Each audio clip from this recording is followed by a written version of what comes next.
Soul is now in its 25th year of broadcasting. Tune in live or visit the archives at newsforthesoul.com. That's newsforthesoul.com.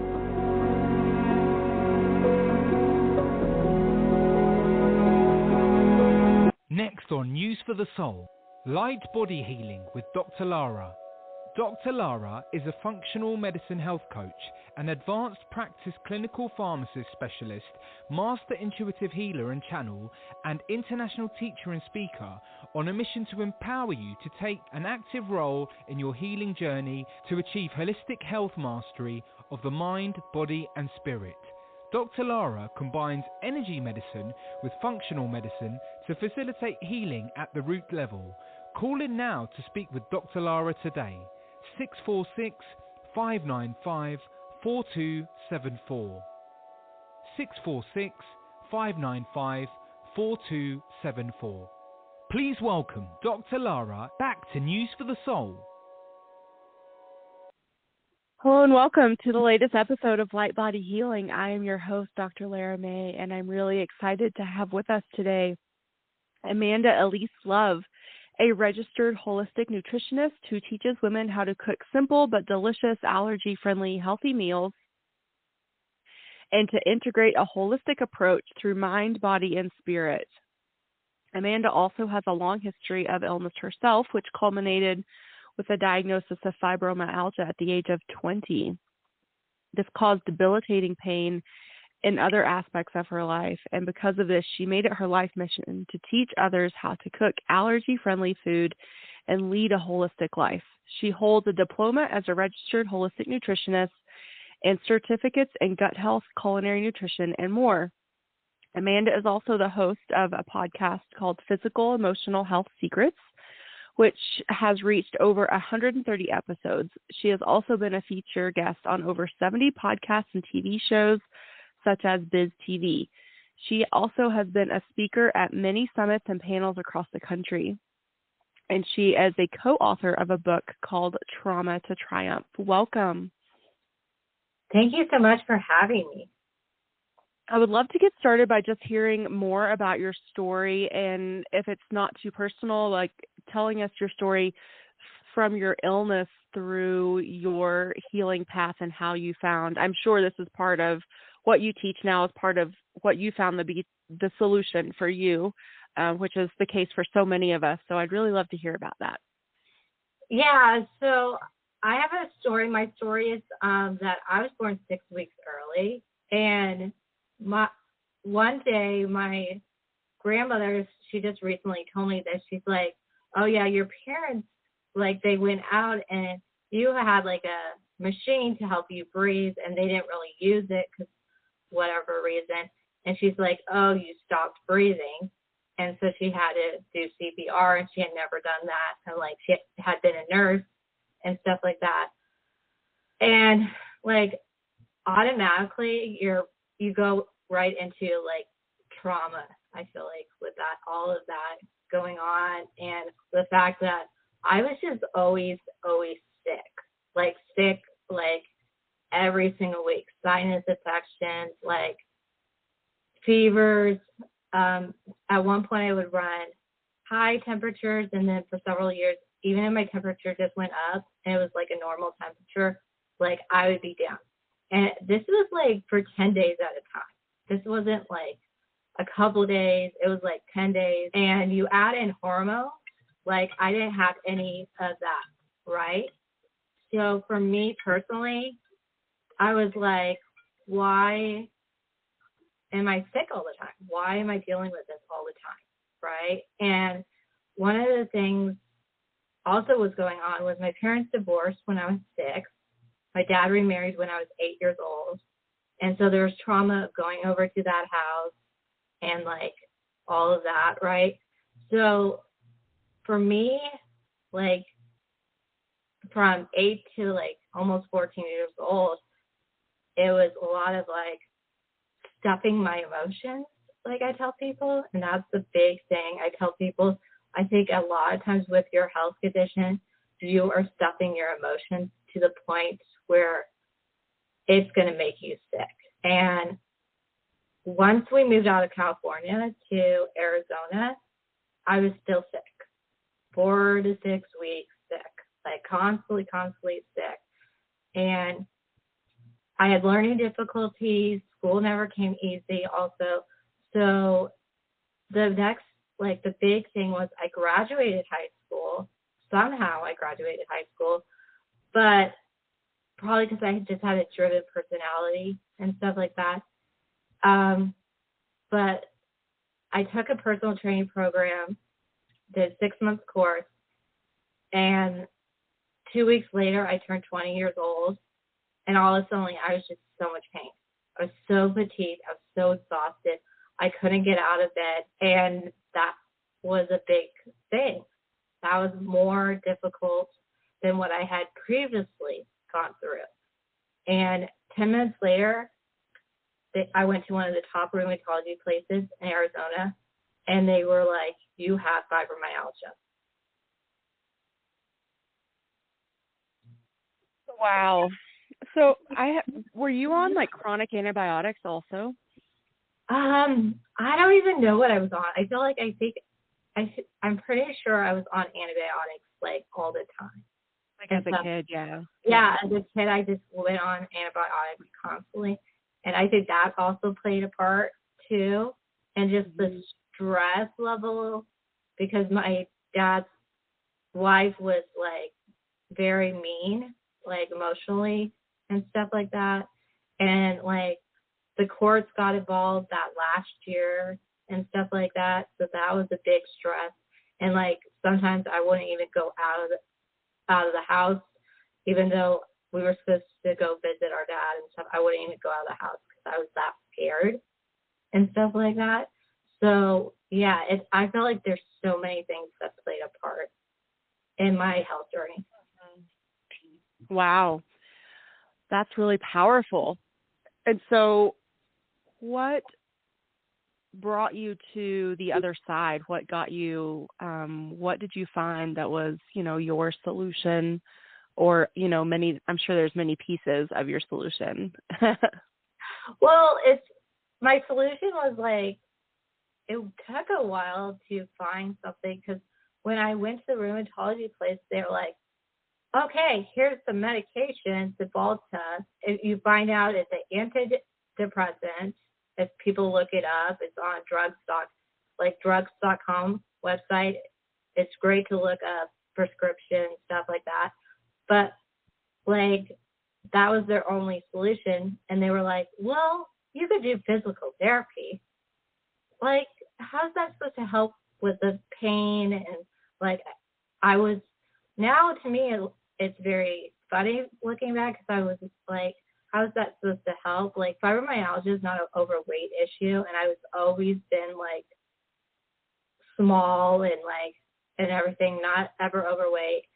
And so I would do the weights and I would do the swimming, and I would just come out crying because I was in so much pain. I was so exhausted. I was so fatigued. And like, that was the thing. And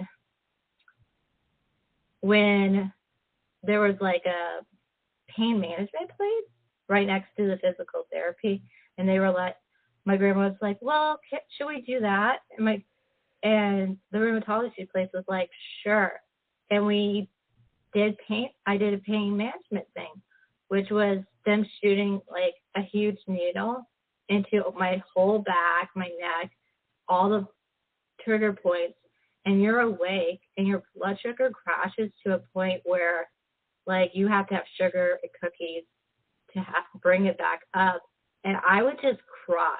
I would somehow get through the appointment and cry because I was in so much pain. And they wanted me to do 3 treatments, and I only did 2 because my grandma is like, you're not doing that. And so that sounds awful. Yeah, it was the most awful thing. And with fibromyalgia, they'll like tell you, they'll be like, well, if you have 14 of the 18 like tender points and they hurt out of the 18, then you probably have it. But also with fibromyalgia, you have other symptoms like you can't sleep, you have brain fog, where you can't focus. You might have some digestive problems and stuff like that. You have sleep issues. So those are like the top couple. But yeah, it was like a crazy thing. And looking back, I'm like, that's quite a journey. And it's like, okay, yeah, I actually fast forward to the spring of the next year, my grandmother found a newspaper clipping, said wellness talks by a wellness chiropractor, and he said to her, if your granddaughter's been sick since she was 20 years old, she's been very sick a very, very long time. And so that's when she was like, a light bulb went off in her head, and she's like, oh, he really gets it, and stuff like that. And that's been 11 years. It was 2011. I was 21 years old at the time. And he told her, he's like, yeah, she needs to do some saliva testing. She needs to do some cortisol testing. My cortisol was high and everything. And he was also like, okay, she has 2 genes that predispose her to a gluten sensitivity. She has a soy sensitivity. She has egg sensitivity. She has a dairy sensitivity. And that was like, that happened. Like, I went off elimination diet. But I think I worked with him for about 8 months, and I did chiropractic stuff because he was a chiropractor, and like some other supplements, and I don't remember what else because it's been so long ago. But I tell people, I feel like even though that was when I was 21, like I still was, it took a while to get my body back and stuff. For sure. Yeah. And I think I never, well, not really back because I never had it like healthy in the first place. But I tell people it's like, yeah, food plays such a huge part, but what is our relationships like? What is our trauma like? What is like supplements? What's our lifestyle like? It's not just one thing. Like I tell people, so 2020, I lost that grandmother who raised me, and my dog like 12 days before, and like I had him through my 20s. I had him from 16 up to like whatever 30. I don't know the math, but so yeah, and I lost him 12 days before her, and so I was like, okay, I'm getting involved in a grief thing, and I did that through my church, and I signed up like the week I knew she was going to pass, started it, did all 13 weeks. And for me, I'm like, that's a big thing. It's like, do things that you might not want to do and they're not the funnest, but they'll move you forward. And then last year was all about getting out of Arizona, moving to Austin, getting out of like a toxic home environment type of thing.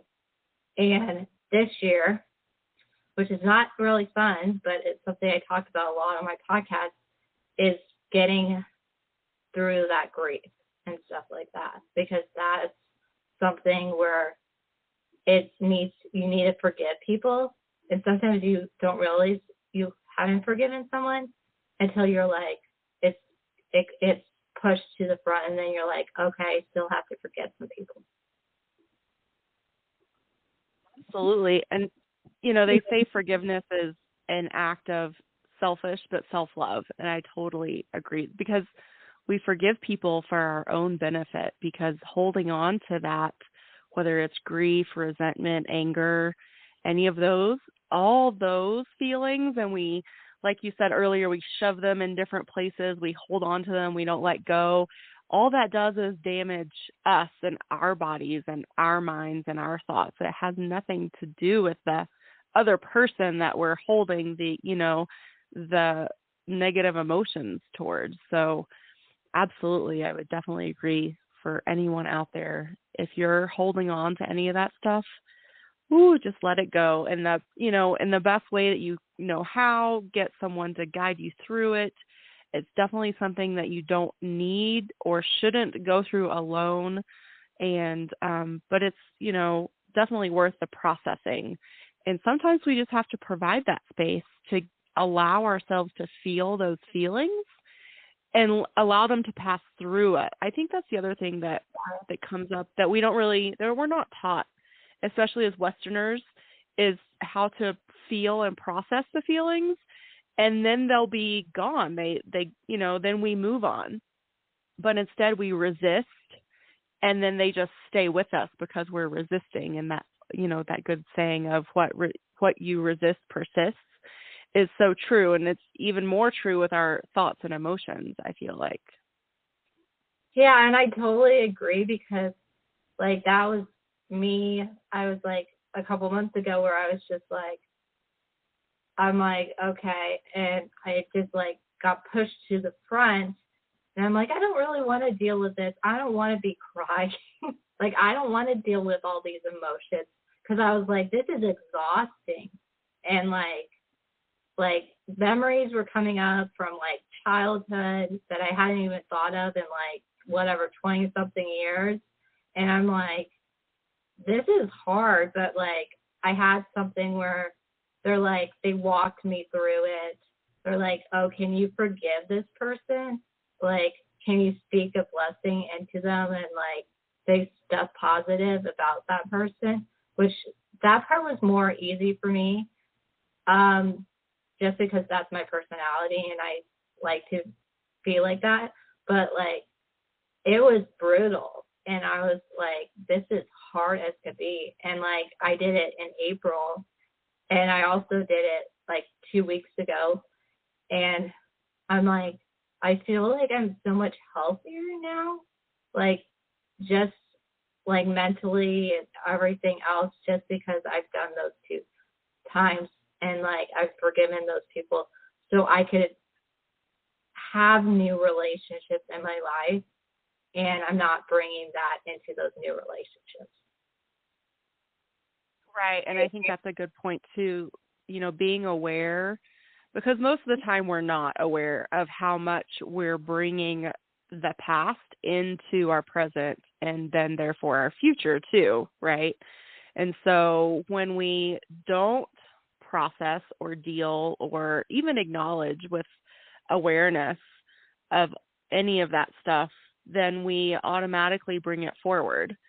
And then we were wondering, why, does this cycle keep happening, or why does this pattern keep showing up? And then sometimes we blame Mercury in retrograde and, all these things. And it's really like, it's our crap that, sometimes, yes, it happened to us, but that doesn't mean that like we need to or have to live in a place of victimhood.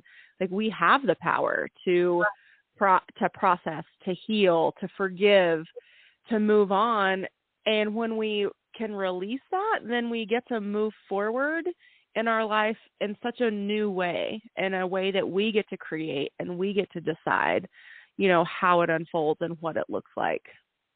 And I think that's so powerful when people finally realize that and embrace the process of all of those things you just spoke about, of all the, really just the processing of the experiences and the emotions, and being willing to, give up the judgment too. As you were talking about your journey, I was thinking about mine too, when I was going through different processes of, forgiveness and grief processing. And one of the tools that helped me a lot, Gabby Bernstein has a book called The Judgment Detox. Yeah. And from that title, you wouldn't think that it has anything to do with grief or, or trauma or anything like that. But a lot of times when we're, again, in these cycles of these negative emotions, it's because we're judging ourselves, we're judging other people. And so just that hurt. And that's not a long book, and it's almost like a workbook, and it takes you stepwise through different ways to bring in awareness, forgive yourself, to learn how to be gentle with yourself. And I think that as we learn how to be gentle with ourselves and loving with ourselves, then we're able to start taking those steps towards forgiveness and compassion and, really allowing that gentleness to come into even those horrible, relationships. But with that, then you can let them go. What do you think? And I think that's so true. And like, as women, we judge ourselves so much, and like that it was our fault for whatever that situation was and stuff like that, or we weren't good enough and stuff like that. And that's what I realized was like, okay, there was something that happened with a friend and I'm a couple months ago, and I realized, okay, I think it's probably like not really about him, what sort of is, but it was more related back to like things that happened in my childhood, right? And stuff like that. And it's like, okay, that was what like sort of forced me to be like, okay, I got to deal with some trauma stuff that I didn't even think I had left, right? And I think that's the thing. Sometimes the trauma comes when you least expect it, and it's not the funnest. Like, I spent like a couple months like just like completely melted down because I was just like, I don't want to journal out what I'm feeling. Like, I don't want to deal with this. Like, this isn't fun. But I forced myself to do it. But like, it's hard.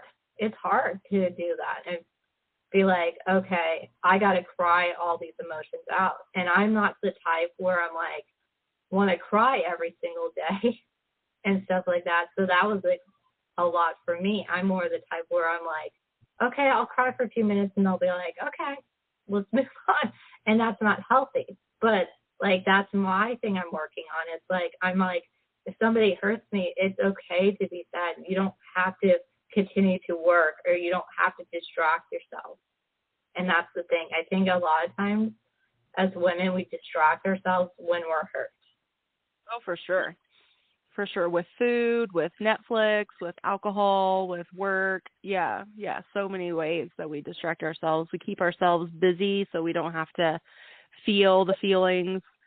And you're right. It's not fun to feel those feelings, but I think that's, again, something that we're not taught, is that if we just allow ourselves to feel the feelings, then they don't keep coming up.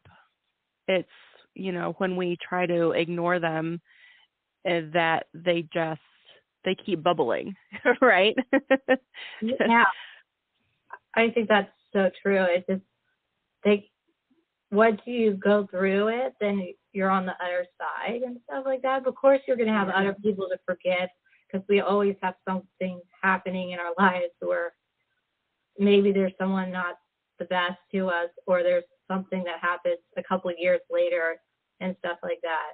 Or maybe some other memory from that same person that didn't comes up, but at least you're feeling better and stuff like that. And you don't realize how much it like affects your health until like you do it and stuff. And people just we don't talk about forgiving people. And most of the time it's about, okay, well, what can I do for what I'm eating? It's not, okay, forgiveness or dealing with that trauma. Yeah, absolutely.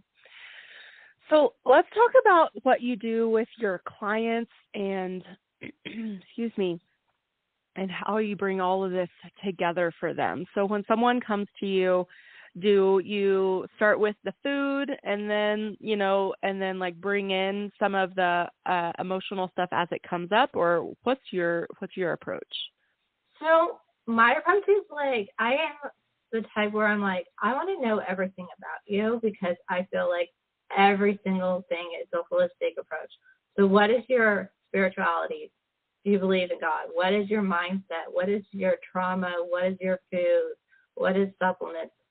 I feel like one of the number one things I tell people, if your sleep is out of whack, then pretty much you won't be able to do those other recommendations, because I feel like sleep, if we don't get our sleep, we don't have the energy, we don't have the motivation to do anything. We feel like a truck has hit us, and then we're going to reach for those cookies. We're going to reach for the ice cream, right? So I tell people sleep is very important. But for me, I'm like, okay, what are all your things? What are you dealing with? And let's make a plan that works for you and what you're going through. I think that's the thing. As women, we think, oh, I should try keto. I should try intermittent fasting. I should try paleo. I should try all these things. And it doesn't take into account our bodies as women. Sometimes we're dealing with hormones. Like sometimes we're dealing with stress. Sometimes we're having a baby, like, or we're nursing a baby. My sister just had a 4-month-old, so she's nursing, right? So why do we think that it's always like whatever I could do for, like my friend is doing, it's going to work for me? And we all have like we're all different ages too. So what works for me as a 32-year-old might not work for someone who's in their 50s. So let's do a 90-minute health history and get all the facts first, and then let's make a plan for you. Yeah, absolutely. Because I think also too, we're bombarded with all of this information from the media, from all the books that are out there. And I think a lot of times we just don't know where to turn, like which way to go. And, you know, we see maybe like you brought up keto, like, oh, well, maybe that worked for my friend over here, so I'll try that. But like you said, like that doesn't take into account, especially for women, keto can be really stressful. Yeah. And, you know, and I remember when all the keto thing all first came out and they're like, oh, it's different than, you know, Atkins, blah, blah, blah. And it took a while for us to realize that keto can be good, but for a woman versus a man, keto is completely different. If a woman stays in keto 365 days a year, she's most likely going to screw up her thyroid and her adrenal glands, or like throw herself into some other hormone imbalance. So ideally, if a woman wants to try keto, they should cycle in and out of it. And we know that now, but it took us a long time to discover that because the information just wasn't there yet. And so, you know, I think that's a perfect example of, like you said, you know, your sister who's nursing, that like requires specialty foods to help your body like nourish itself and, you know, keep those hormones in balance and all of these things that, you know, once your body is done nursing that you don't necessarily need to keep doing. So I love that like you look at where the person is. And I like to also ask people, like, what's your happy end result? So let's start there. Like, we'll get a full picture, but tell me what you want the end result to be. And then that also gives me an idea of sort of the priorities of what we need to address in what order. That's actually really good because I think it lets people know that you are taking into account what they want and stuff like that. And I think a lot of times, I think people need the accountability. I feel like that's a big part too, is like, okay, you could do this and stuff like that also. And people, I think a lot of times people don't realize, okay, if you're not drinking water and you start drinking water, okay, you've been doing that for 21 days. That's an achievement. That's a small little achievement. You've been sleeping better, but like a lot of times people don't realize how far they've come with their health because they don't keep track of it. So then that's where someone could come in and say, okay, you did this, and that's improvement. Look, you're getting better sleep, you have more energy, you're able to play with your kids. Like, that's a huge deal. You should be celebrating that. Yeah, I love having my clients keep a journal, and it's not, I think there's this old school thought. It's like, oh, you write everything down so then you can scrutinize it later. No. Yeah, this is not a game of how much harder can I beat up on myself. No guilt trip. Exactly. This is all about data gathering so that we can see, like, okay, what did you eat? You know, because a lot of times I will also start my clients on some sort of elimination if we don't already know. A lot of people these days will come to me and they already know certain things about themselves, like the allergies that you discovered and the sensitivities. But, some people don't. So if then we go down that route of elimination, which that's why a journal is even more important, so that you can take note, okay, how am I feeling today? And like you said, then you can look back and say, oh, look, over this week, I have started to feel so much better. And, on the day they have that session with you, they might not feel so good.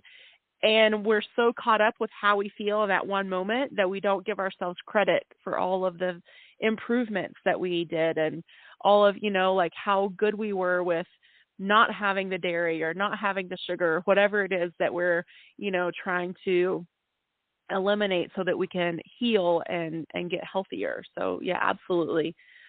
Food journals are really important, and it's all about discovery.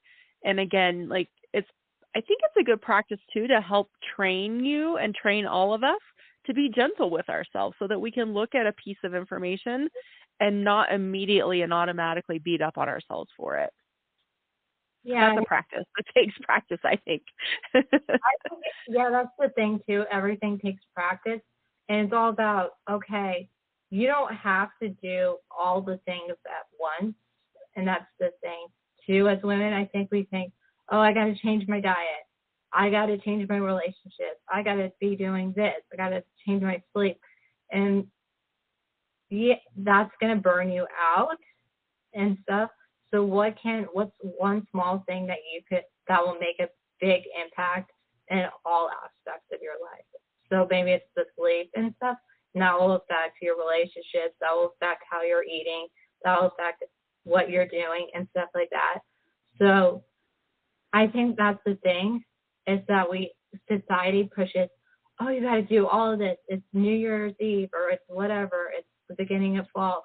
And that's the 2 times of the year where people are like, oh, I'm really going to change everything. But everybody gets burnt out because they do too much. And they don't take into account their lifestyle, everything that's going on. And that's why you have health, holistic nutritionists and stuff like that, because they could start you slowly and they'll help you give that guidance to helping you with whatever your accountability goals are. Yeah, I don't know at what point we ever thought that changing everything all at once would be realistic and sustainable and successful. Where did that even come from? But you're so right. The New Year's resolutions, let's change everything. It's no, that's not how it happens. It's a stepwise, process. That's true. And I feel like everybody thinks you're like, oh, we have to get it done the next week, and everybody just falls off after a couple weeks. And it's you have your whole life. So what are you doing this? Maybe you don't have to do all the health goals this year. Maybe it's just like I was doing. The grief in 2020, 21 was moving and stuff, environment, and 2022 is the trauma stuff.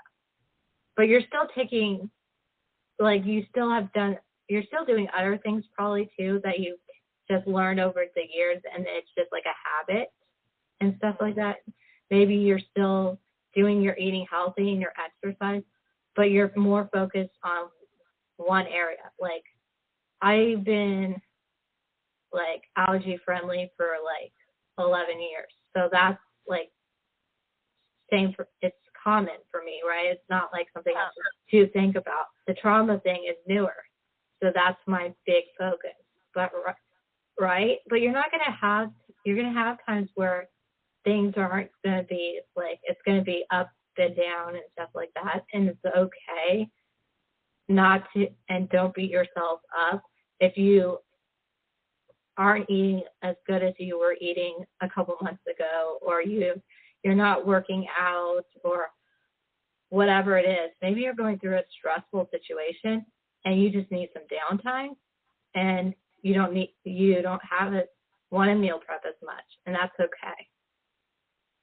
Yeah, I think that people and that's so funny, why we're so conditioned to think that everything should be a certain way all the time. We should be happy all the time, or we should be energetic all the time. No, everything on this planet ebbs and flows.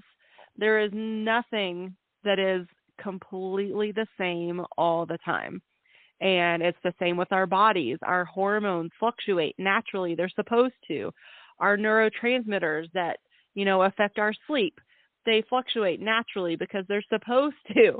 And so if we could also it's normal for us to feel energetic at times, and especially as women with our cycles happening. And even if you don't have a quote unquote normal or regular cycle, your body is still going through fluctuations and ebbs and flows. And so if we, could just be, again, learn how to be gentle and accept that part of us that's natural, instead of trying to fit ourselves into this mold over here that is not natural at all. No. And I don't even know who came up with these different definitions of. Well, that's the thing too. It's not normal. And I was talking to my sister about this. It's not normal. We're not guys, so we have different things. And certain weeks might be a little more. We might be tired. We might be not wanting to be more social. And those are the times where we need to rest the most. Instead, as women, we push.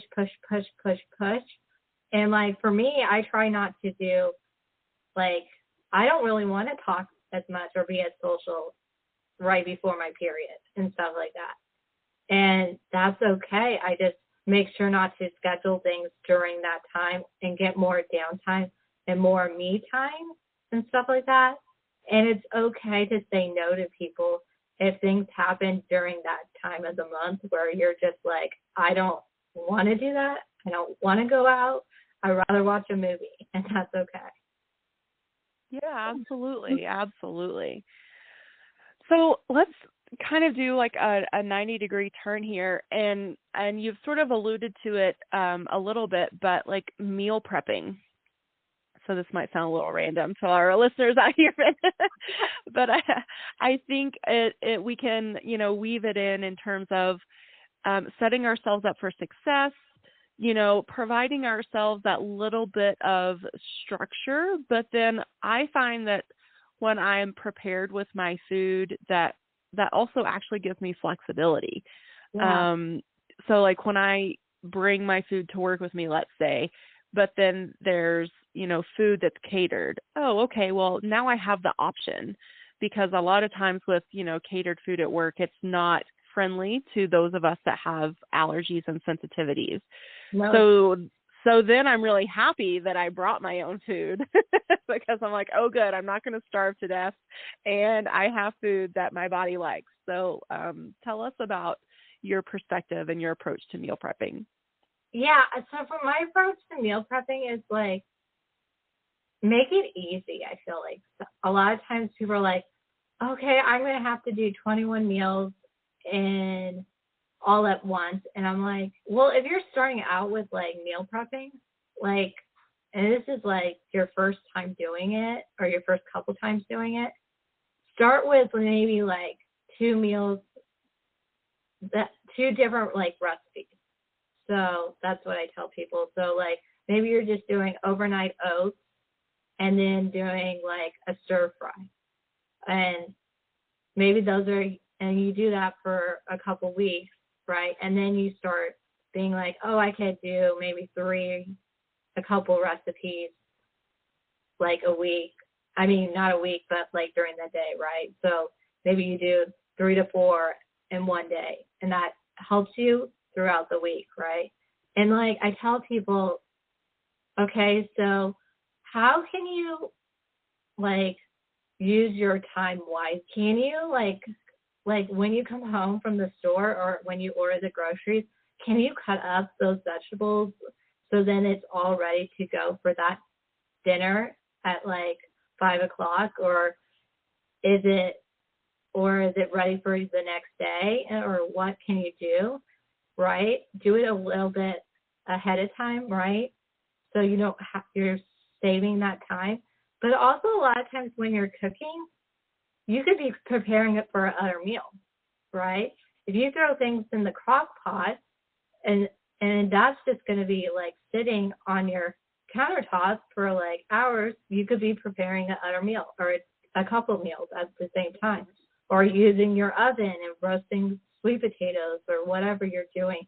And then you could also be cooking on your stovetop. So like, that's the thing too, is like, make sure like you choose recipes that you could do a bunch of things with. Okay, maybe you make protein, okay? Like maybe you make chicken and like you make some chicken for just like to have with chicken, broccoli, and sweet potatoes, and then maybe the chicken is used in like a soup or like something else, right? Be very strategic with what you're doing with cooking, I think, and don't make it hard too. You don't need a recipe that's like 20 ingredients. That is not like, if you hate to cook, you're not going to continue to cook. Make it like 5 ingredients or less. Like do something simple, like a salad with some chicken, like a good dressing. Like there's amazing healthy dressing, and like some avocado, and like add some tomatoes, and like add some sort of seed or nuts, and like make it simple and don't overcomplicate.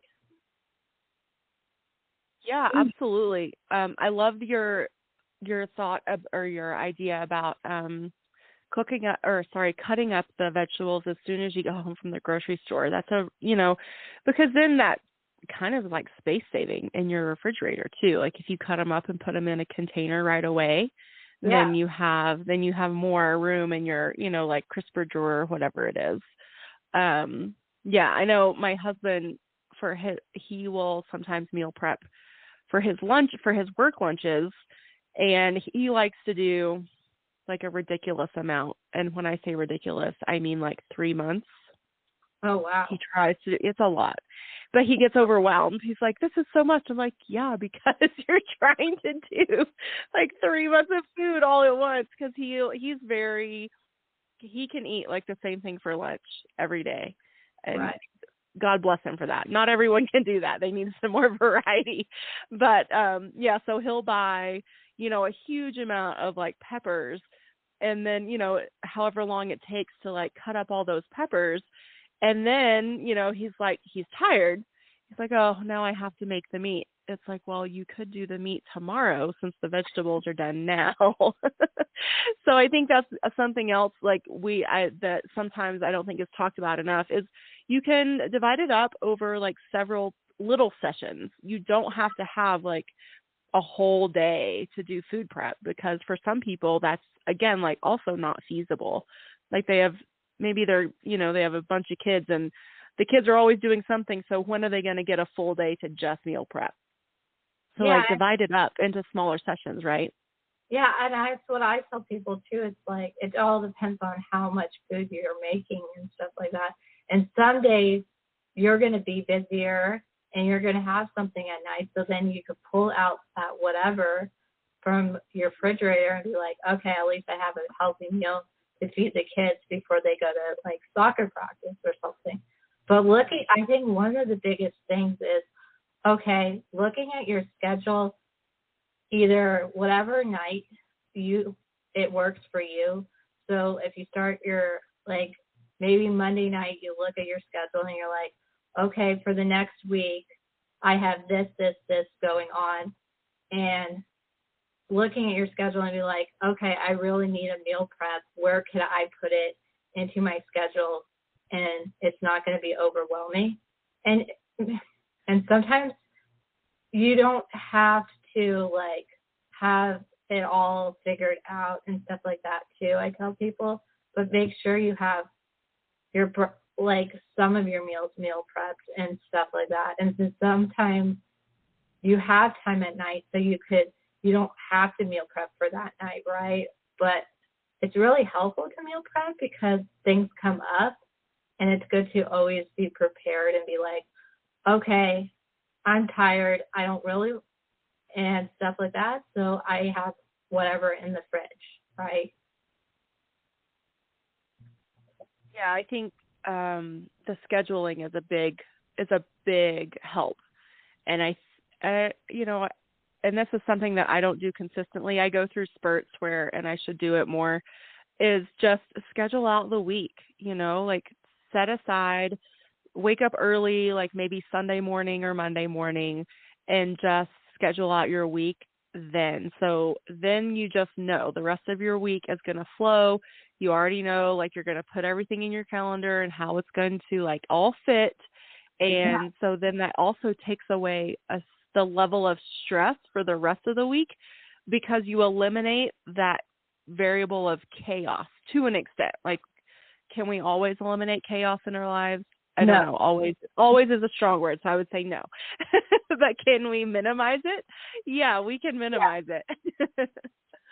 And that's the thing too. It's like, it takes a lot of stress off. And a lot of times I think people don't realize how poor the meal prepping is, because they think it's just a lot of work. But think about it this way. Yeah, you have to prepare, and maybe one day you're looking at recipes, and then one day you're grocery shopping, and then you might have another day cooking. But it saves you so much time, and you're not always thinking, oh, what's for dinner? What's for lunch? What's for breakfast, right? Like, for me, it's like, okay, for me, I like that it's good, because I'm like, okay, I have food already cooked up. I just have to pick which meal that I want to have. I'll have like a couple different recipes and intermix like lunch and dinner and stuff like that. But like breakfast is like simple. It's overnight oats and with fruit and chia seeds, or it might be a smoothie. So I don't always I don't prepare smoothies ahead. Some people do, but I don't do that. I don't feel like I need to, but like lunch and dinner is like those meals where it's like, that is like more prep time, I feel like. And that's the time when people are the busiest and stuff like that, or they're the most tired because they're at work and stuff like that. So I think those are the meals that are the most important to meal prep. Yeah, and I think people need to realize that decision fatigue is a real thing. So the more decisions that you have to make through your day, eventually by the end of your day, you're going to be exhausted just from making decisions. And it happens to all of us. Some of us are a little bit more, prone to it based on our career and how stressful our jobs are, but so the amount of decisions that you can eliminate for yourself just by planning ahead is so powerful and can really give you a huge amount of bandwidth back in your brain power. So if you are suffering from brain fog or fatigue, these are tools that can really, really help you have that bandwidth and that power to give to something else, which then will help you feel hopefully more productive, more fulfilled, more energetic in a different way. Exactly. It's just a lot of space in your mind, and we have so many decisions constantly. There's this statistic, and I don't know how many thoughts go through our mind every day, but it's crazy amount where we're like, okay, we're always deciding something. Like, we don't think we are, and then we're like, oh wait, I have this big decision which takes up a lot of energy and strength.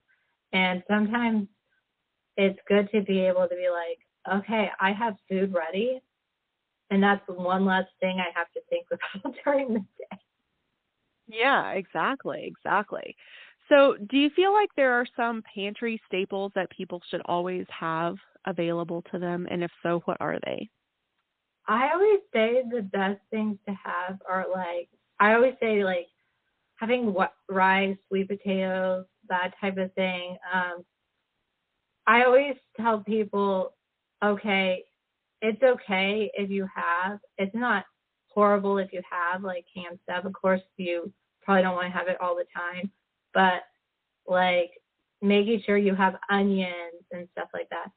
And then figuring out, okay, I always have whatever protein you have in the house. Okay, what do you have protein-wise?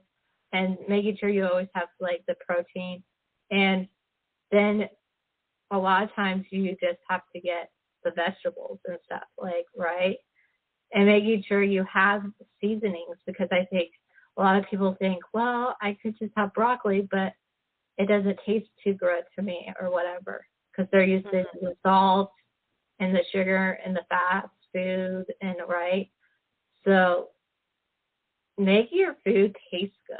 Like, that's my thing. That's why I love to teach people about food and how to cook, is because I'm like, you don't have to have horrible, like, food in your life. You can have food that tastes delicious and healthy and nourishes your body, and not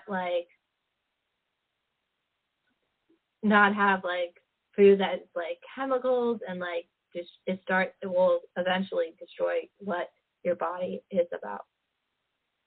Yeah, and also the eating healthy doesn't have to be bland either. Yeah. And I think that, like, when we think about, what Western medicine says, like, eliminate salt from your diet or do all these things, and then people just assume that means that they're going to be eating tasteless food, which is not the case.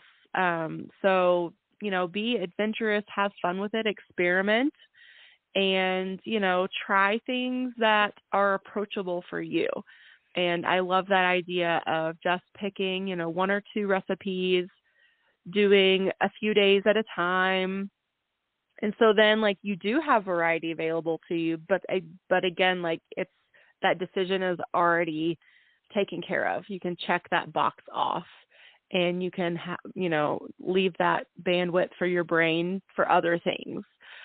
So just finishing up here, is there anything else that we haven't discussed or touched on that you want to bring forward? I would like to bring forward, and like, this is the thing, is I tell people, keep it simple and don't overcomplicate it. We don't need to overcomplicate it. And that's the big message from this podcast. It's like, work on one thing at a time. And then when you finally feel good at that, then do the next step, right? Don't overwhelm yourself. Mm-hmm. Yeah. Fabulous advice. I love it. So where can everyone find you? Yeah, everyone can find me. It's Amanda Elise Love. I'm on Facebook mostly, and Instagram just a little bit. So, and they could join my free Facebook group, Physical Emotional Health Secrets, and that is the name of the podcast too. So, yeah. Awesome.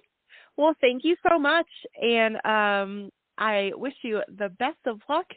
And everyone out there, if you are looking for a great coach and nutritionist, definitely give Amanda a look up and check out her work. And we will catch you in the next episode. Thanks, everyone.